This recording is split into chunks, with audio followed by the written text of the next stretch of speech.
Hi everyone, এখনকারের কিছু নতুন ফুলের কুঁড়ি আসছে আর এইটাই খুবই ইম্পর্ট্যান্ট সময়। ফুল যদি না আসে এখনও ফসফরাসের আর পটাশিয়ামের সাপ্লিমেন্টটা দিতেই হবে যাতে গাছে ফুলটা ভর্তিভাবে আসে। তার জন্যে ফসফরাস আর টবের মাটিতে গুলে দেওয়াটাই ভালো, কারণ যদি বেশি হয়ে যায় তখন শিকড় পচতে লাগে। এই যে এইভাবে ফুল এসছে, ফসফরাস আর পটাশিয়ামের সাপ্লিমেন্ট দেওয়ার কারণে। আর যাতে আসেনি তার জন্যেও এখন সাপ্লিমেন্টটা দিয়ে যেতে হবে 3-4 দিন, 3 দিনে গ্যাপে।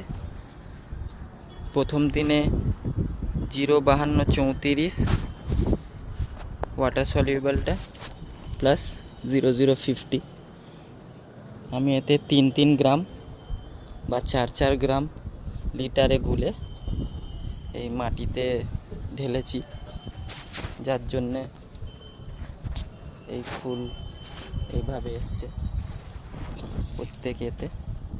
আর এখনও যাতে ফুল আসেনি তাতেও চলে আসবে, তার জন্য এখনই এটা করতে হবে।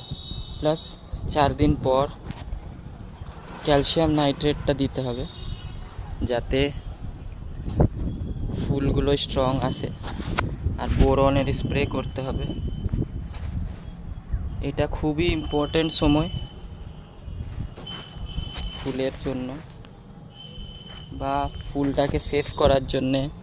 আমি তো সাজেস্ট করব কি অ্যামিস্টার টপ ইউজ করি, যাতে ফুলগুলো ড্রপ না হয়ে যায় ফাঙ্গাসের জন্য।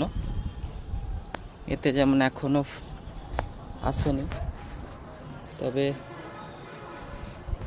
ফসফরাস আর পটাশিয়ামের সাপ্লিমেন্টটা দিয়ে যেতে হবে তাকি কোনো চান্স না ছেড়ে যায়।